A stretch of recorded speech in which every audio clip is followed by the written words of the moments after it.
Hello. Um, Thank you everyone and welcome to the first speed networking event for international students at Federation University. My name is Arjun Arora. I am first year nursing student at Federation University and I am your host for this event. And I would like to acknowledge the traditional custodians of the land on which the event is taking place, the Wadawurrung people, and pay my respect to elders past and present. Federation University Australia acknowledges the custodians of the lands and waters where our campuses are located and recognize their continuing responsibilities to care for country at these sites of teaching and learning. We pay our respects to elders past and present and extend our respects to all Aboriginal and Torres Strait Islanders. First Nation people, please welcome Shiri McDonald with a round of applause. And she's our international student. She's our international student employability coordinator, and she is responsible for your job after a degree. Here we go. Thank you very much, Arjun. Welcome, everybody. So, yes, I am Cherie, and this is Greta. We are the International Employability Coordinators, so we are here to support you with employability. We would love to have a one-on-one conversation with you and find out more about you as a person to understand better how we can support you. We have our lovely manager Tiff Forbes in the audience tonight as well, so please make sure you introduce yourself to Tiff. Also, we are really grateful for the International Education Resilience Fund supporting this event. So our positions exist because of that fund through Study Melbourne and the Victorian Government. So big appreciation there, and welcome. Thank you so much. Thank you so much, Shiri. That was great. And now I would like to welcome Jennifer Jones, and she's a principal lawyer and legal director of the Employment and Equality Law program at West Justice, and welcome her with a big hand. Thank you so much. Here we go. On me, yeah. Thank you. Should I give you back your notes? Sorry. That's okay. Thank you so much for having me today. Can everyone hear me okay? I'm speaking loud enough. So thank you. I'm already dropping all the equipment. There we go. Let's put the slides. So thank you for having me today. As you said, my name is Jennifer Jones. I'm the principal lawyer in the Equality Law team and Employment Law team at West Justice. And I'm going to talk to you about your rights at work today. I would also like to acknowledge the traditional owners of the land on which we're meeting today and pay my respects to elders past, present, and any First Nations people who are with us today. We're on the land of the Wadawurrung and Jawarrung people, and I'd like to acknowledge their continuing connection to the land and waterways of the Ballarat area, and extend that welcome to the traditional custodians of the land on which the live stream is also happening today. So, without further ado, I would like to start with disclaimer. Lawyers love a good disclaimer, as you might know. This is general information only, it's not legal advice. We are talking just more about the law in general, how it might apply to your certain situation. You might want to get specific legal advice from a lawyer. And I will tell you how to do that and how to get in touch with us, because we do provide a free employment law service for international students. A little bit of a content warning as well. Some people might find the things we're talking about challenging. We are going to talk about discrimination, racism, sexual harassment, that kind of thing. So feel free to just leave the room, take some time out if you need to.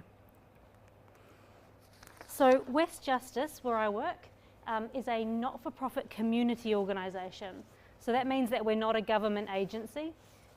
We're just independent, and we provide free legal advice, referrals and assistance. We have a confidential service, and we do use interpreters, and that's on request. So if you don't even feel comfortable speaking language, we can have an interpreter available for you. We assist with lots of different types of things at West Justice. Employment law is only one of them. We also do a whole range of different things like criminal law, motor vehicle accidents, tenancy and housing. We don't help with immigration or visas, wills, conveyancing, property law, that kind of thing.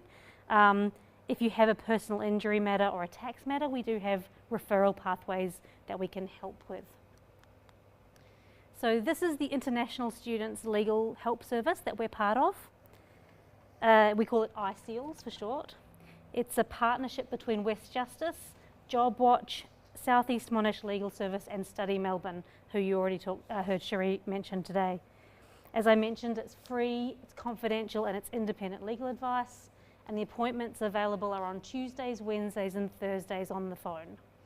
And so the phone number is there if you wanted to write it down, or I can give it to you afterwards. It's 1800 056 449.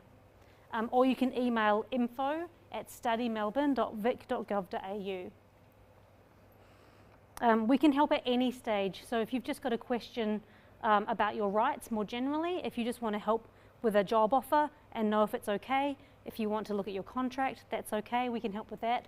Or if something's gone wrong, we can help with that too. Like if you've been fired, or if someone's made a claim against you, or if you think that you've been treated unfairly in the workplace, we can help with that too. We're seeing a large number of students at the end of their qualifications coming to see us when they're going to get a new job, fresh out of the university. So that is quite common that we help explain the contract terms. So that's okay to come see us for that. We do hear a lot about people's concerns about seeing a lawyer. People think it's too expensive, that everyone will know if you see a lawyer and the boss will find out about it. Or if you see a lawyer, the matter will become out of your control and you'll end up in court, and even if you don't want to go there. Seeing a lawyer means that I'll end up in court, or that lawyers are scary. But the thing is that if you come and see a lawyer, it's confidential. We won't tell anyone what you tell us unless you're at risk of harm, or unless you tell us that you're happy for us to talk to your boss about something. So we act on your instructions. We do what you tell us to do. We'll give you the information, we'll tell you your options, and we'll help you come to an informed decision. We will only go to court or lodge an application in the Fair Work Commission, for example, if you say that that's what you want to do. We might help you negotiate with the boss outside court. There might be a better option for you.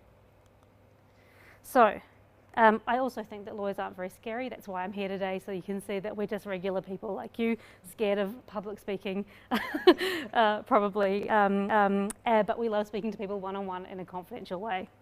So, I'm going to go straight into types of workers. So, I wanted to make it clear that employment law in Australia covers everyone. If you have the right to work in Australia, regardless of where you come from, or whether you've got a temporary visa that has work rights or a permanent visa with work rights, these laws apply to you. There's no distinction based on sort of nationality or visa, as long as you have the work rights. So non-citizens have those rights as well. So migrants, asylum seekers, refugees, if they have work rights, they're covered by these laws. So I'm going to start with the types of worker. So we've got employees, independent contractors and volunteers. And we're mostly going to talk about employees today, but I thought I'd really quickly cover off these other two as well, because sometimes it gets a bit confusing. So employees, they usually work for someone else. So you're working for someone else in part of their business. You're under the control of the boss. They tell you what to do. They'll give you the tools. You'll turn up, you'll work set hours, you'll be paid regular wages, and you present as part of that business. You know, unless you're a casual employee, you'll have the set hours, and you'll be paid regularly, not per task or per item or thing that you do. And sometimes you might wear a uniform, you might not wear a uniform, but you're part of that business. As an employer, you have particular rights. And this is why it's important to know the difference between an employee and an independent contractor, because independent contractors don't have the same rights. So you have the right to wages or salary to be paid by the boss, and there's a minimum that's set by law that applies to you. You get paid leave unless you're a casual. You get superannuation, which is paid by the boss. You get workers' compensation insurance, which is also paid by the boss. And you have the right to be not unfairly dismissed by the boss. On the other hand, an independent contractor is someone that's running their own business. You work for yourself. You'll have an ABN, you'll use your own tools, you'll negotiate your salary or the money that you get paid. You can do lots of jobs for different people. You're running your own business. You'll send out invoices, and you'll negotiate how much you get paid. If you're an independent contractor, you have the right to be paid for the work that you do based on the contract that you've agreed.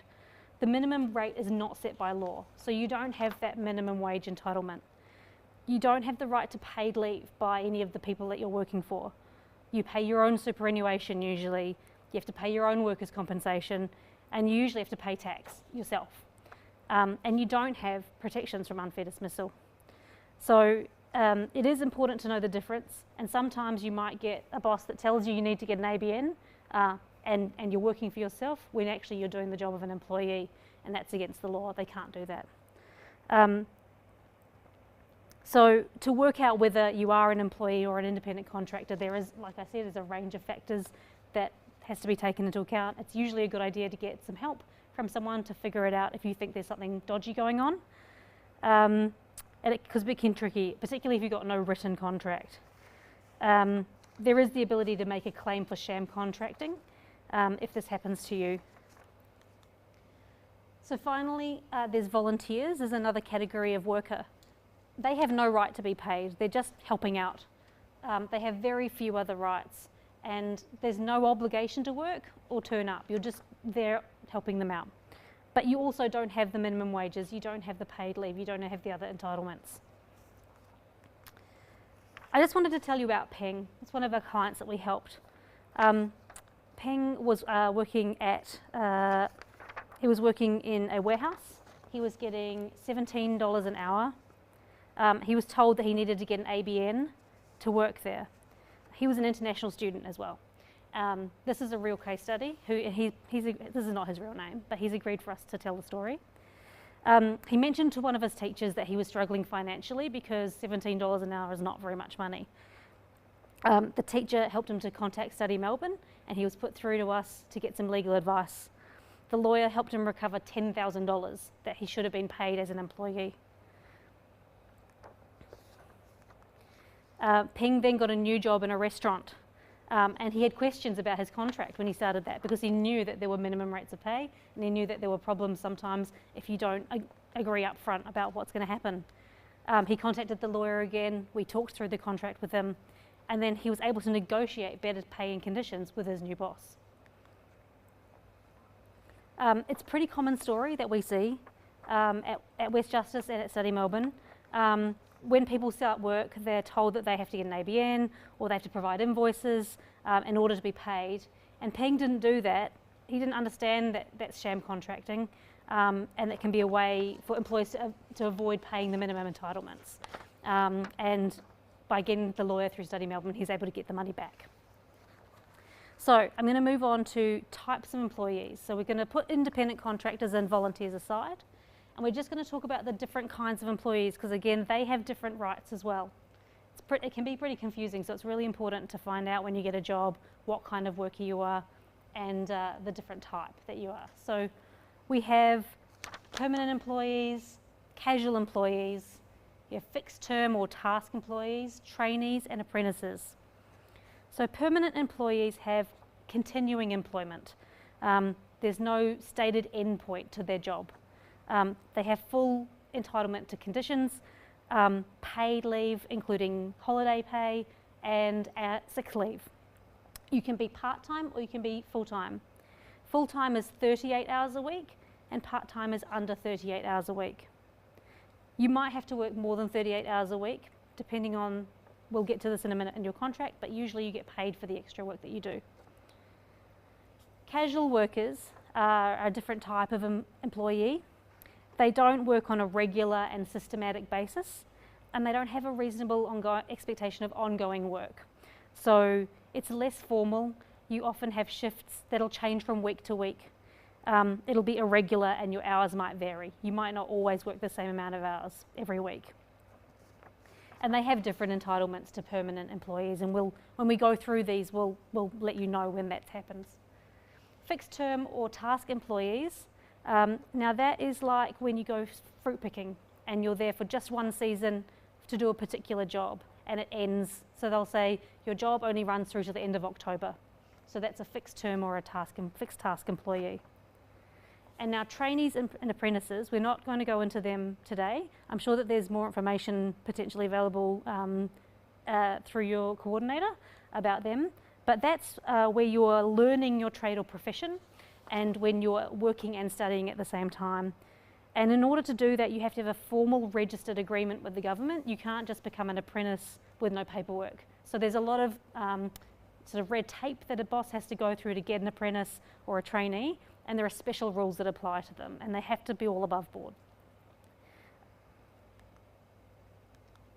So I'm just going to do a quick quiz. So we've got a casual employee and a boss, and the boss says, yes, I can give you 3 shifts a week as a casual, but because you're not an Australian citizen, I'll only give you $9 an hour. Do you think that's okay? No. Good. No. It's the most important thing to remember. That's unlawful.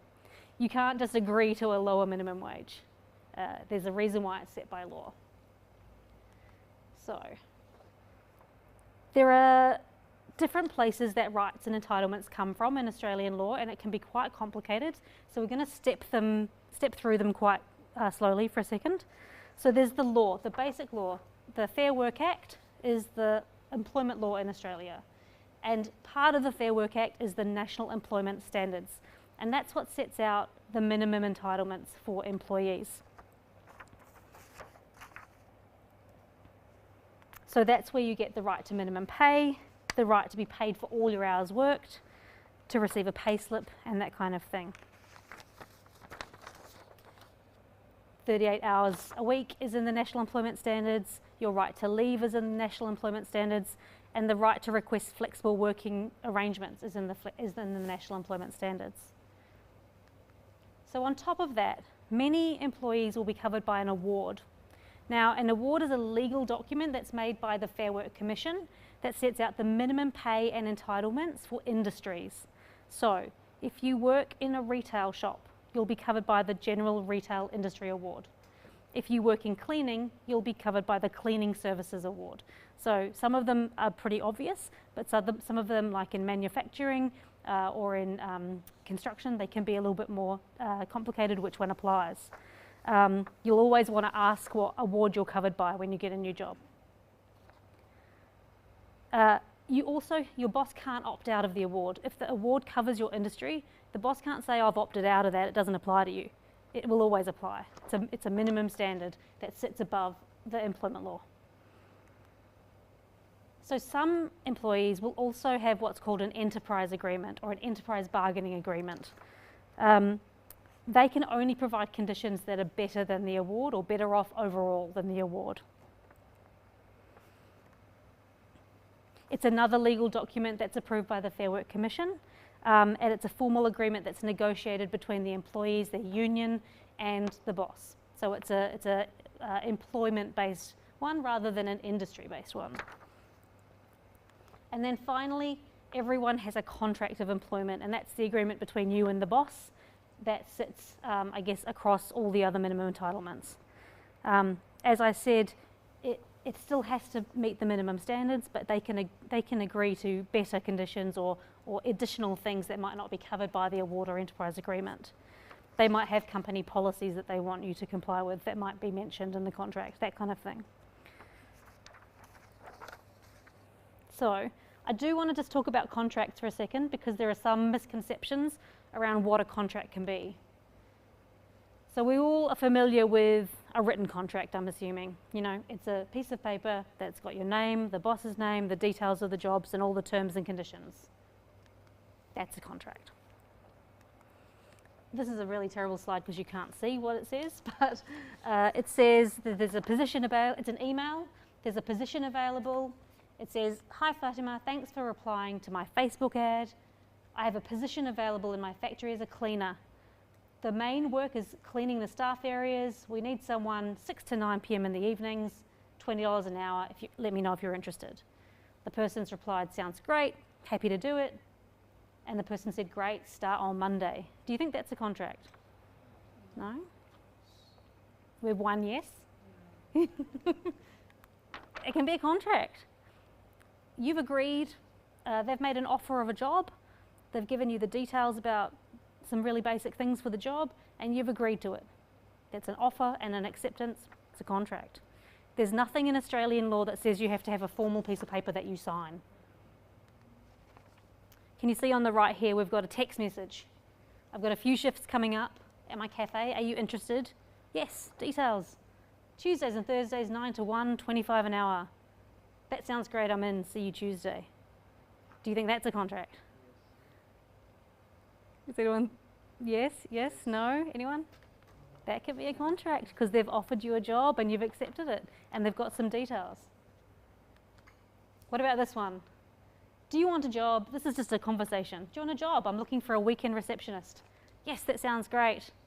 You'll work 9 to 5 Saturday and Sunday, $30 an hour. I accept. See you on Saturday. Is that a contract? It doesn't have to be in writing. If someone offers you it verbally and they give you the information that you need to know to turn up and what you're going to get paid and when you're going to be there, that can be a contract. Because that's why we have the minimum awards, the enterprise agreements, the minimum standards, because they can't get around those. So even if they say to you it's going to be $9 an hour and you turn up, they still have to pay the minimum standards. Yeah, you've got a question?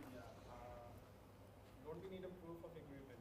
Well, that's the thing. What if the employer denies when you after you're done? Yeah, it happens. You cannot even Yeah, to the lawyer. it happens. It does happen. So just because you have the conversation and then they deny it later doesn't mean there wasn't a contract. You just can't prove it. So we would always say in these situations, send them an email, send them a text message. We had a conversation. You offered me $30 an hour, Monday to Friday, 9 to 5. I accept that offer. So have it in writing. So even if they come to you later and said, oh, I didn't offer you $30 an hour, it's $25 an hour. Say, well, here's my evidence that that's what you're going to pay me. So you always do want it in writing, but that doesn't mean it's not a contract. It's just hard to prove. And it does make it difficult, very difficult later on if you don't have anything to say what was going to be the payment, except for the minimum standards. So let's talk about the minimum pay. So it depends on what kind of employee you are. For permanent employees that are full or part-time, there is a minimum wage. And I think that I've put the wrong minimum wage in there because it just went up on the 1st of July. It went up on the 1st of July, so it's now $21.38. So it's not, that was last year's minimum wage. So sorry about that. So $21.38 for permanent employees and $26.73 for casuals. So casuals get an extra 25% on top of the permanent wage because you don't get paid holidays. Permanent employees get those paid holidays. Everyone gets superannuation and it is 10.5% now because that went up on 1st of July as well. Permanent employees get a notice of termination, which means that you get a period of time before the end of your employment, so you know when it's going to end, and there's certain minimum requirements for that. And casual employees, they don't get notice of termination. They can have their job end on the same day. But everyone gets a pay slip. Yes. Is this 25% like included? Sorry to interrupt. Yes. Oh, microphone. So this $25, like, is this 25 added to the minimum wage and then it's 25 or? This is the total. So it's the $21. Sorry about the wrong number there. So $21.38, 25% of $21.38, and then it makes it $26.73.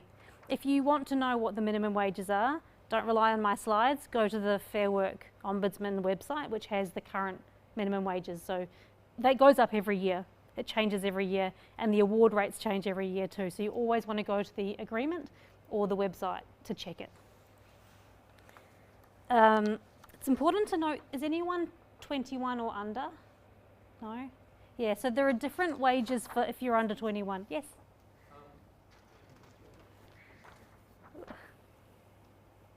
You got a question? Yeah? No, I'm 21. Oh, you're and 21. under, yeah. Right, no question. Okay, so if you are under 21, there are things called junior rates. So a junior rate is where the employer can legally pay you less than an adult if the award or the agreement says so. So it does mean that these are for adults. I know that if you're 20, you're an adult, but under the law in Australia, if you're under 21, you can be legally paid less than this minimum wage, and it's a percentage of the rate. So 80%, 70%, 60% of the minimum wage. If there are no junior rates in the award or the agreement, then you get paid the adult minimum wage. If you're doing a traineeship, an apprenticeship, or if you're employed on a disability scheme, again, there are wages that might be less than minimum wage. So you'll always need to check the contract, as I said, to make sure that there's no junior rates involved. Pay slips must be provided within 1 day of payday, and there's specific information, and they have to actually tell you a breakdown. So we did talk about overtime and working extra hours before. So there are 3 different types of extra pay that you might get, and it will depend on what your award or agreement says. So overtime, which is where you get paid for working after the end of your regular shift or beyond your total hours for the week, so beyond your 38 hours. Penalty rates are higher rates of pay for when you work on the weekend or on public holidays or night shift. So if you start really early in the morning or you work really late at night, you might also get extra pay for that. And then there are allowances that many awards and agreements have. So you might get a meal allowance, a uniform allowance, travel allowance, that kind of thing. Not everyone gets the same allowances and entitlements. It's going to depend on what the award and the agreement says. So this is a really important one to go figure out your correct pay. Calculate.fairwork.gov.au, and that's a calculator, and you can enter in the type of work you're doing, and it can help you figure out what award you're covered by and what your minimum rates of pay should be. So I've got a little quiz. We didn't cover all of this stuff, but it's okay to guess. So food and clothing, do you think that that's okay to be paid in food or clothing? So if you work at a cafe and they say, you can just have lunch here, but we'll take $20 off your pay. No, you have to be paid in money. Has to be money, can't be food, clothing. Can they ask you to come in early to help open up? Like if you're working in a shop? They can ask. Yeah, so they can ask, but they have to pay you for it. So if they want you to come in 15 minutes early, they still have to pay you. Oh, I've skipped ahead. Do you have the right to a pay slip? Yes, I've already went through that. How often should you get paid? Fortnightly? Depends. It depends, yeah. So it has to be at least monthly. So it could be every week, but it can't be more than monthly. Can they deduct money from your pay? So if you break a glass, if you work at a restaurant and you break some, plates, can they take the money out of your pay for that? No? No, it can't be, no unauthorised deduction. So they have to agree with you in writing if there's going to be a deduction from your pay. And can they pay you cash in hand? Can they just give you $20 or $50 or $100 in cash? No. This is actually, if anyone, they can give you cash. But yeah, that's a really good question. Have they paid tax on it if they're just giving you, also no one ever gets paid exactly $100, do they? Like your pay rate, as we saw before, is minimum 21, 26. There's going to be some cents on the end there. It's often a sign that they may not be paying tax, they might not be paying workers' compensation, they might not be paying your superannuation. So they can pay you in cash, but it's usually a sign that something might not be going on.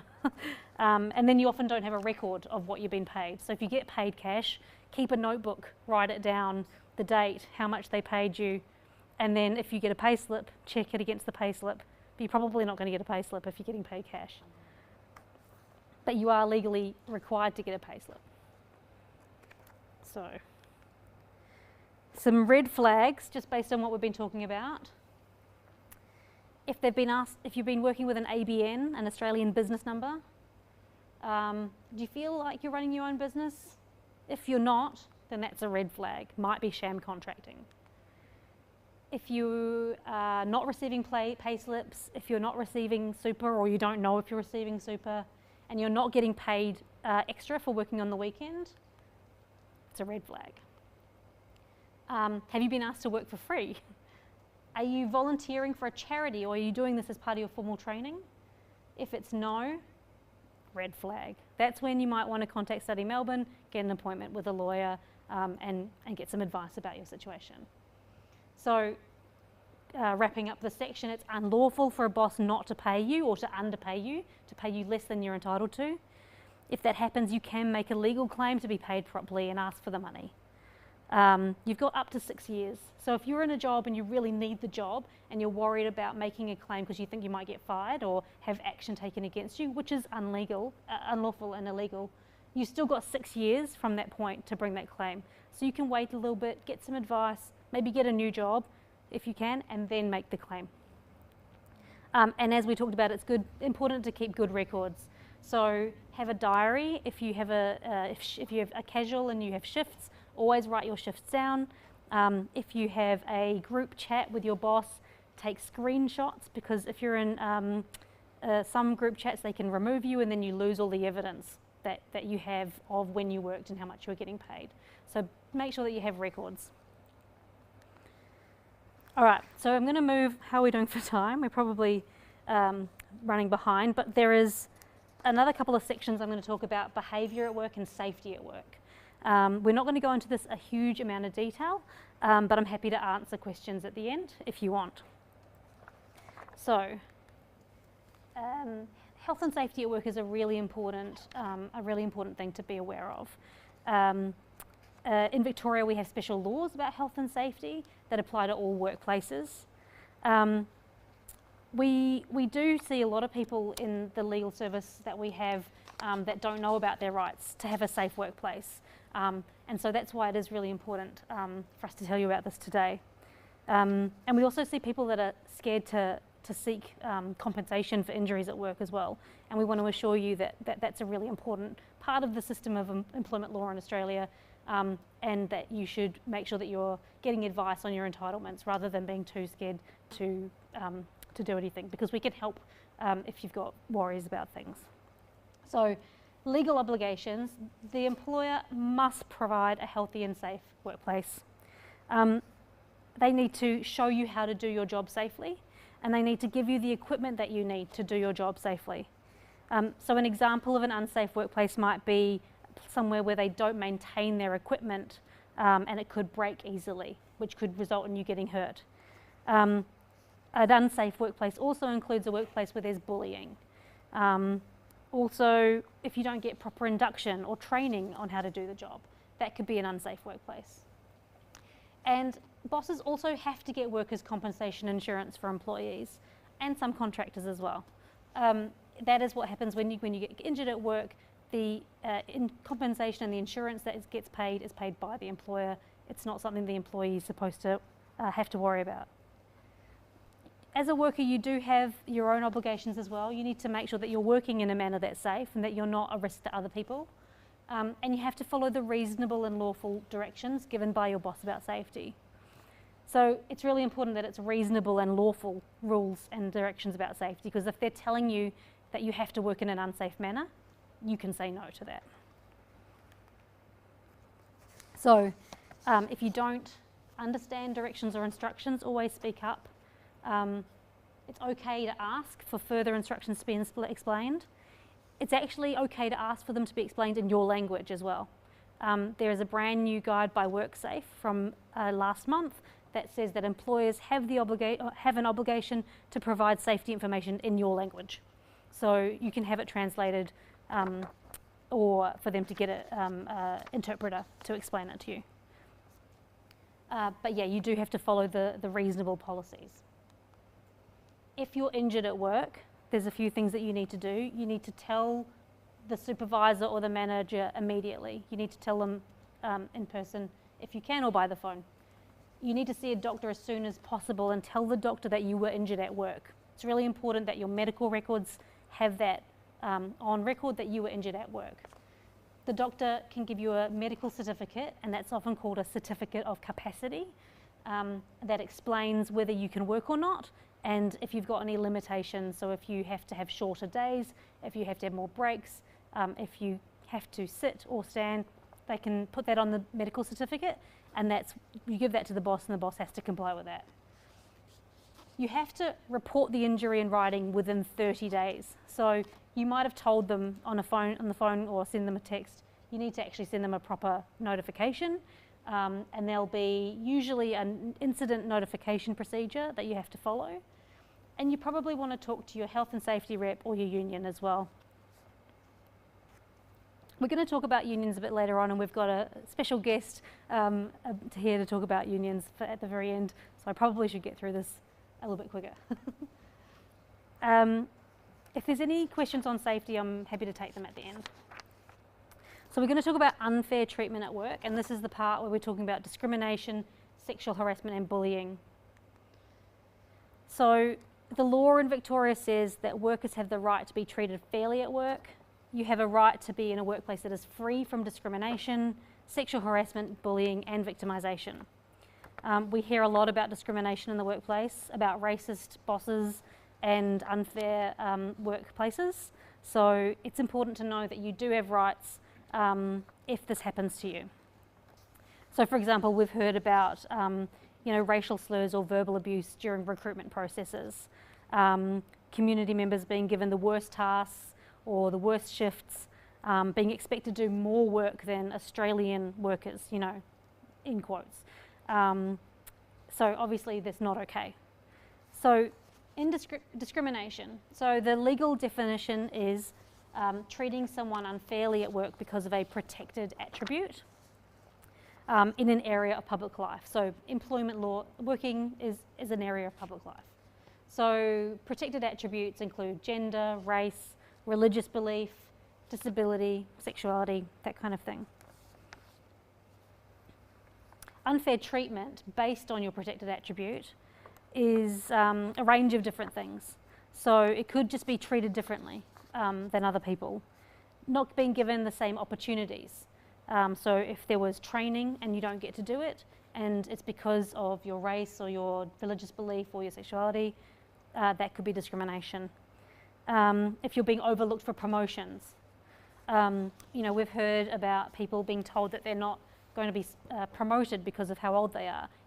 Someone your age can't be in a supervisory role because you're too young. That could be discrimination. There's also what's called indirect discrimination, which is where there is a rule or a practice or a condition in the workplace that treats a group of people unfavourably, but it's not directly targeting them. We'll talk about that in a moment. We've got an example. So, sexual harassment is unwelcome conduct of a sexual nature which is likely to offend, humiliate or intimidate. It includes comments, jokes, sending explicit emails or pictures to people, text messages, social media. If you're on Facebook, if you're on Instagram and you send one of your workmates a picture that they don't want and it offends them, that could be sexual harassment. It also covers when you are not at work. So it could happen in the workplace while you're working. It can happen online, but if you're at a work party or if you're with your colleagues after work for drinks, for example, or for a social event, sexual harassment can occur in those places and it's still unlawful even if you're not in the office building or on the work site. Yes? Oh, do you have the microphone? If it's done by men to men, Yep, that can be sexual harassment. Okay. It doesn't matter if it's male to male, female to female, male to female, female to male.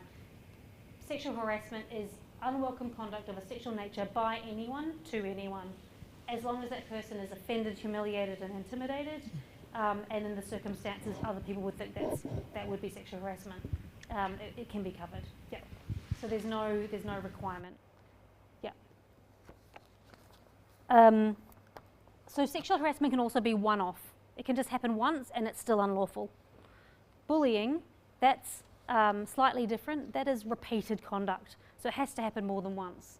So repeated unreasonable behaviour that's directed at a person that creates a risk to their health and safety. So examples could be publicly humiliating someone, spreading rumours or gossip about someone, verbally abusing someone in the workplace, physical assault in the workplace.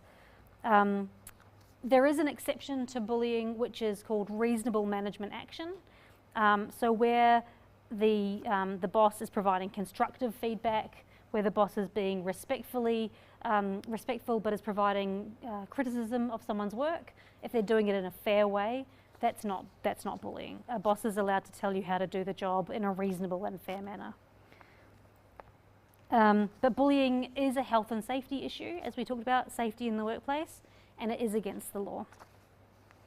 Now finally, victimisation, that's where you're treated unfairly because you've tried to stand up for your rights for one of these things. So you might have made a complaint of sexual harassment or discrimination and they fire you.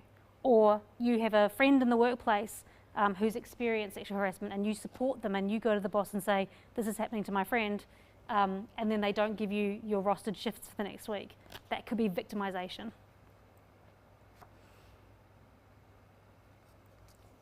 So I don't have it on the slide here, but as part of discrimination law, you're also entitled to reasonable adjustments if you have a disability, and you're also entitled to reasonable accommodation of parental and caring responsibilities.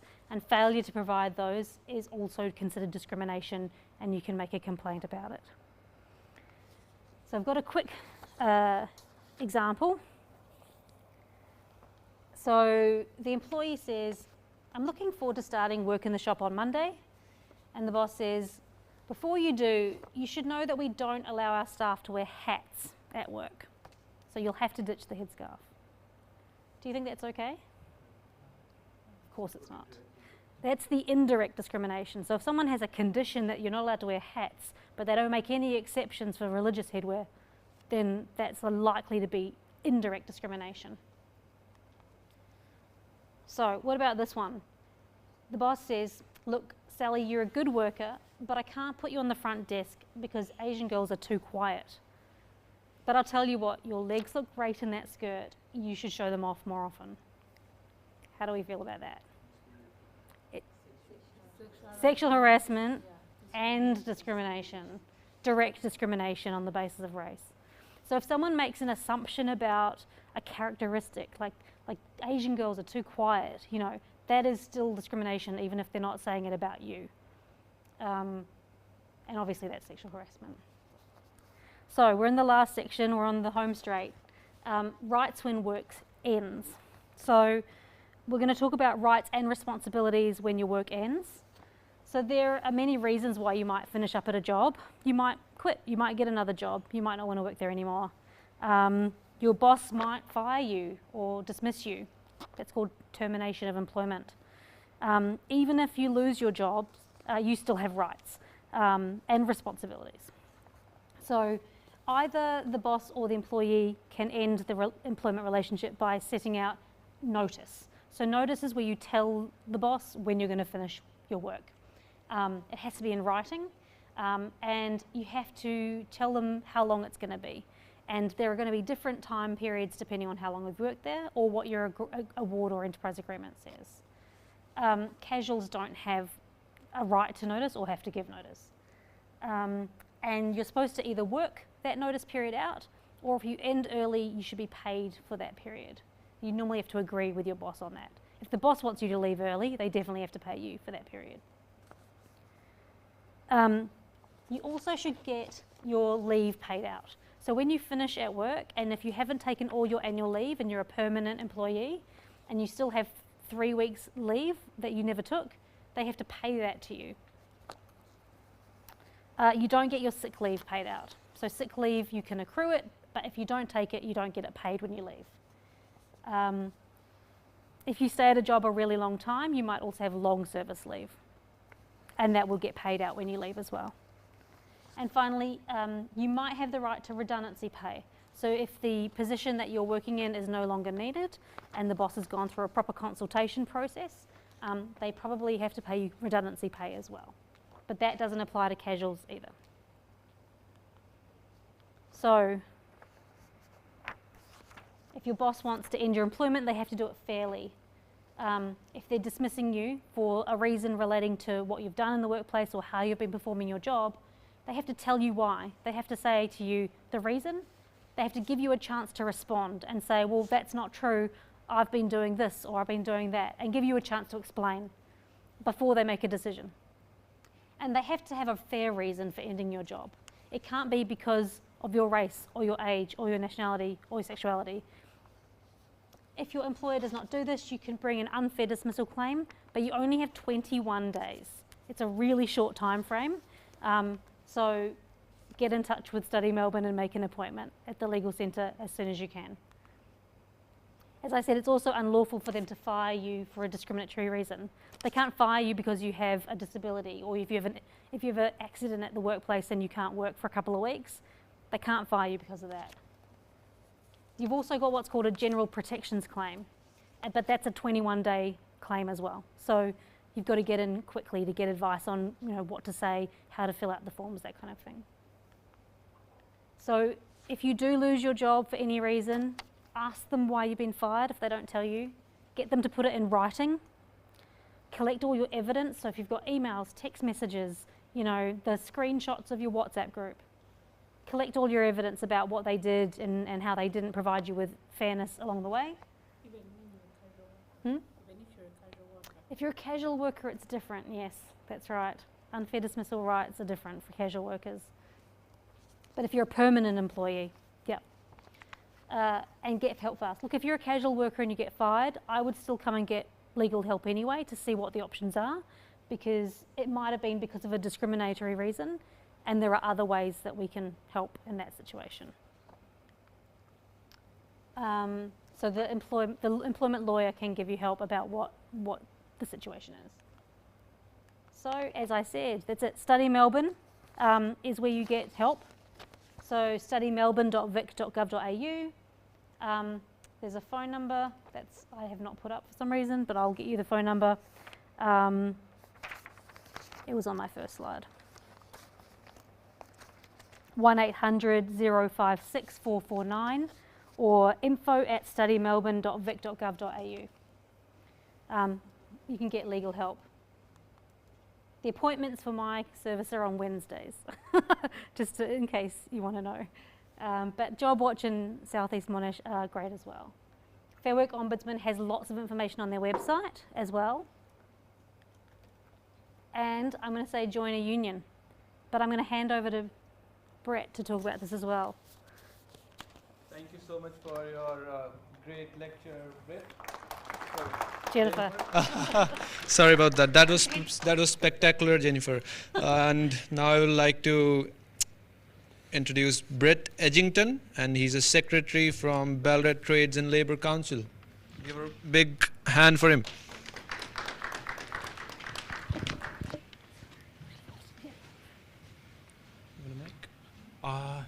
Yeah, I don't have a mic, so I better use the mic so people online can hear me. Thank you, everyone. So my name's Brett Edgington. I'm the Secretary of Ballarat Regional Trades and Labour Council. I also acknowledge that I stand on land stolen from the Wadawurrung people of the Great Kulin Nation. Pay my respects to elders past and present. So my organisation, if you were ever looking for it, is in Camp Street, across from the Camp Street campus of Federation University. Ballarat Trades Hall. We are open 9 to 5 Monday to Friday. And you are all always welcome to come in if you have any issues, problems, or just want to have a talk about what's going on in your workplace. So effectively, Ballarat Trades Hall is 24 affiliated unions covering pretty much every employment sector across the Ballarat region. So we cover everyone from, and I won't go through the complete list, but police officers, firefighters, paramedics, nurses, health workers, metal workers, construction workers, transport workers, retail workers, hospitality, fast food, and just about every employment sector in between. So just to explain, and do you all know what a union is, or have a concept of what a union is? Very good. It's a very global phenomenon. So the very important thing is the Ballarat Trades Hall is part of, in Victoria, the Victorian Trades Hall Council, part of the Australian Council of Trade Unions as our national peak body, and then internationally the International Labour Federation, or the ILO, and Sharon Burrows, a former Australian Secretary of the ACTU, is currently the Secretary of the ILO. So it's a global sort of organisation, and we're very well tied in with other nations around the world. So you all have a concept of unionism, the idea that in your workplace, working together, addressing power imbalances with your boss. I always tell people the easiest way to tell people what a union is that everyone's experienced, if you've been working, the Friday afternoon when you finish work and you're looking forward to the weekend and you're walking down the hallway and suddenly the boss says, "Hey, I want to see you in my office." And it's that really common phenomenon. And so you end up in the boss's office and the boss starts to talk about what you're doing wrong at work or raises some issue of discipline, and all of a sudden you feel pretty afraid and pretty small, and the boss says, "Look, you know, might have to fire you or going to do this to you in the workplace." Effectively what a union is when that happens, you stand there and you say to your boss, "Well, no, hang on a second, you're going to give me 24 hours notice of this meeting, so I'll catch you next week sometime after you send me a formal invitation, and I'll bring my union representative with me to this meeting." So rather than you sitting down and facing the boss, you end up with either your union representative or your workplace delegate. You end up with legal advice. You end up with a whole team behind the union of industrial solicitors and people that know the law in that meeting with you that addresses that power imbalance. Or if something happens in your workplace, the concept that you're never alone, that all of the workers, you know, it's touch one, touch all, that concept. So if the boss comes after you, everyone in that workplace will say, "No, hang on a second, we're all standing together as a union. If you would like to go after this person, we're going to stand together and we're going to deal with this as a collective." So that's essentially what a union is. I'm legally obliged to say to you that under the Fair Work Act, there is a piece of legislation called the right of association. So you have every right legally to be a member of your union. You cannot be discriminated against for being a member of your union, victimised or bullied. Equally, you have every right not to be a union member, and you can't be discriminated against or victimised for not being a member of a union here in Australia. But of course, as the Secretary of Trades Hall and a representative of the union movement in Ballarat, I would encourage you very strongly to join your union, especially if you're a trainee or an apprentice, or if in some sectors, for example, the nurses. Now I'll explain. A lot of the building construction unions, if you are a trainee or an apprentice, run very, very significant organisations in their unions that help assist trainees and apprentices, both with skills, with day-to-day things like living, drugs and alcohol, lifestyle, mental health. A lot of the construction unions, I'm thinking of the ETU, the Electrical Trade Union, run a centre called the Centre for You.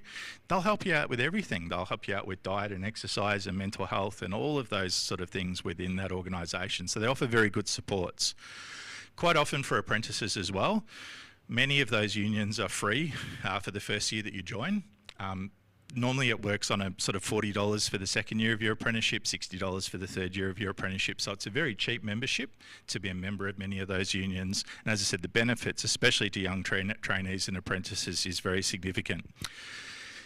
In some of the other unions, the ANMF is a classic example. So the Nurses Federation, if you're moving into becoming a nurse, they cover all of your personal indemnity, liability insurance, and also assist you with your personal development, skills attainment and training through your career as in the health system.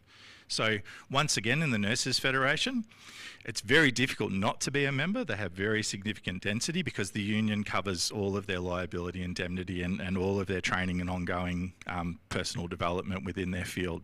So effectively, you know, I'm here to sort of sell the concept of unionism, but the other really important thing to remember is that you're never alone. In the region that I cover here for the Ballarat Trades and Labour Council, we have just over 20,000 members across our affiliated unions.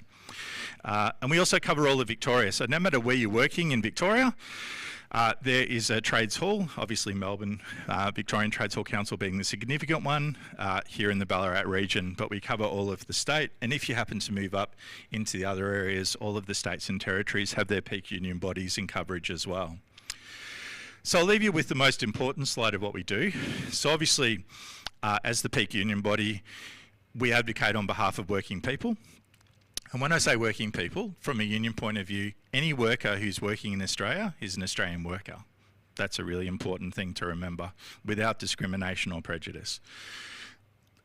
Obviously, legislating and seeking support of government to change legislation to help working people, coordinating campaigns on industrial, political and social activities. So quite often we find ourselves assisting things like student climate action and marches, working with various community groups to support community pursuits that have significant impact and in our community. Working on support of union campaigns, publicity and media. And then the most important thing is assisting people here in the Ballarat region. Our door's always open. At any time you can come into Trades Hall. I obviously encourage you through Jennifer to get in touch with that union assistance as well. But if you've got a general inquiry, you happen to be in Camp Street, Trades Hall's always open. We run a triage service where we can refer through to Jennifer and to West Justice or to other community legal centres and seek answers to the questions that you have. So that if I leave you with nothing else today, 24 Camp Street, Trades Hall.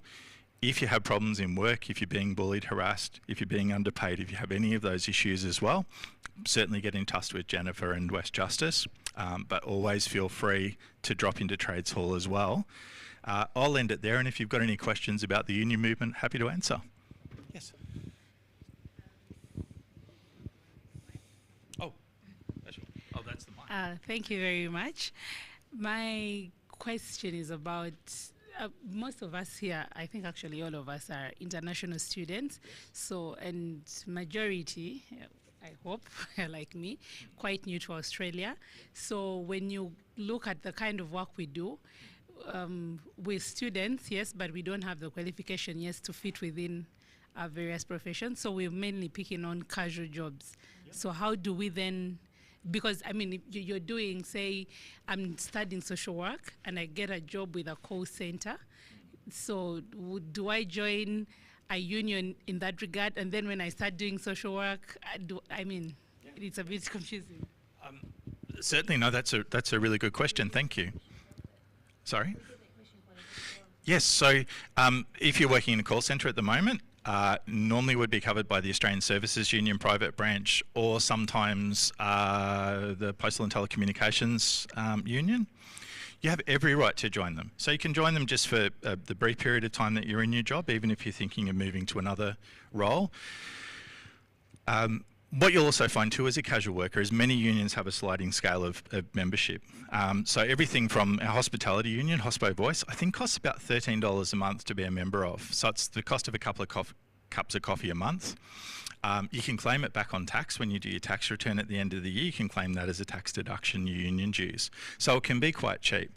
Especially if you're a casual worker and you're not earning a lot of money, you might find it's only maybe a few dollars a week to be a member of your union, which you can claim back. When you then would change, so you would then send an email to your former union when you move out of working in the call centre and you'd say, thank you very much for your support. I would like to resign my union position. Probably just give them name, address and your union number, and then you would join the new union that would cover your sector. In social and community services, that might be HACSU if it's NDIS, Health and Community Services Union, possibly the ASU as well, so you might not have to change unions from your call centre to your social work position. You might be in the same union that covers it, or several others, but you can swap and change. And normally unions you can resign from just by sending an email or a formal note just to say that you've cancelled that subscription and then join your new union. Yeah, so hopefully that answers that question. But especially in the call centre situation, some are okay, some are, so it's probably useful to be a union member and just have that support when something goes wrong. Other questions? No?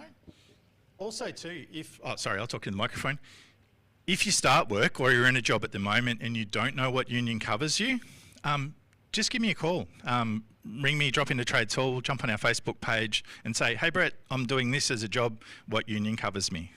Sometimes I'll scratch my head and I'll have to go away and get back to you, but most of the time I'll be able to tell you which union covers you and which one you would join. So just feel free to always reach out, always there to answer those questions for you. And thank you for your time today.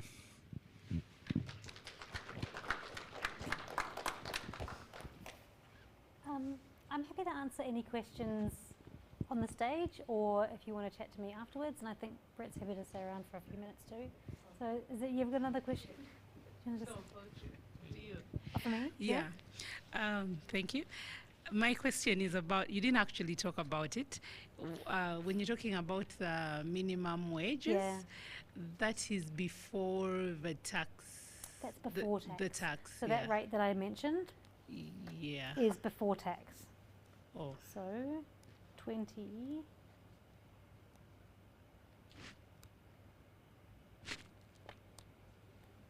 I can't find it now, but yeah, that's a before okay, tax. that's before the rate. tax. Okay. And then the boss takes the tax out and pays it. And there's the rest. Oh, okay. Thank you.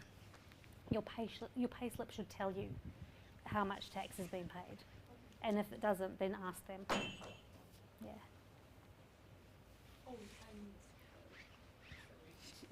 Can you really give it a look again? Sorry. That's okay. So like, well, personally, like myself, I applied for the tax file number, but it's yet to come through. So if I start work and they have to give me a pay, how does that work? That is a tax question that I cannot answer because I'm not a tax lawyer, but what happens if you don't have a tax file number? What would normally happen is that your employer would be basically putting Holding your it. PAYG tax, withholding that tax, and when you provide your tax file number on the next quarterly payment, that should then So they be still paid to the tax. they still have to pay the tax, but they put it aside, and when you get the tax file number, they pay it. Yeah. Does anyone else have questions? No. Thank you so much for coming today. It's nice to see people in person. Thank you so much. Thank you so much. That was absolute pleasure to know how the working rights in Australia are. We would like to take this time to acknowledge the contributions that have been made the event possible. First of all, Jennifer Jones from West Justice and Brett Edgington from Ballarat Trades and Labour Council. Thank you for sharing your all great information. That was absolute pleasure. Now I would like to thank facility from Commerce Ballarat and for connecting all the businesses with us today. Thank you to Albert and the Ballarat Tech School staff for being so generous in sharing their time, expertise, and space to host this event. They are the real men. They made it possible. The employability coordinators and the speed networking and workers' right workshop have been made possible because of the International Education Resilience Fund through Study Melbourne. I would like to thank Shiri and Greta to give me this opportunity, and hopefully I did it good. Thank you so much. Thank you so much. In the end, I would like to tell every student that there is a QR code, and if you scan it, it's a survey that how did you like the workshop and the business rotations. Thank you for joining us on the live stream, and we'll see you next time. Thank you, everyone. Thank you.